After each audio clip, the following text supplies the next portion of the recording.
One Piece arcs in 1 minute, Arc 15, Water 7, Part 2. We begin with the crew at the Mary where Usopp is finally informed about the decision to abandon the Mary, and he crashes out at Luffy telling him he is switching up on the crew and decides to leave. This guy thinks he has motion on the crew, that's real funny. Anyways, he tearfully returns later that night and calls Luffy out to a 1v1 duel, and seeing Usopp's conviction, Luffy accepts despite Tsunami's pleas. Luffy and Usopp then duel, and Usopp is pulling out all the stops using his new dials and new techniques, and he actually manages to hurt Luffy and make him bleed, but Luffy wins the duel in the end anyways. He then tells Usopp that the Mary is now his and leaves with the rest of the crew.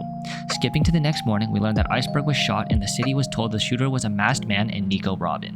We then see Franky return home and go after Luffy after seeing his beat up family. Then we cut to Iceberg, who confirms he did see Nico Robin. We cut to Dock 1 where Luffy and Nami are, and now we're fighting Franky, who's a cyborg, and some foremen from Galley Lost show up to hop in and try and arrest Luffy now that the Straw Hats are believed to be criminals.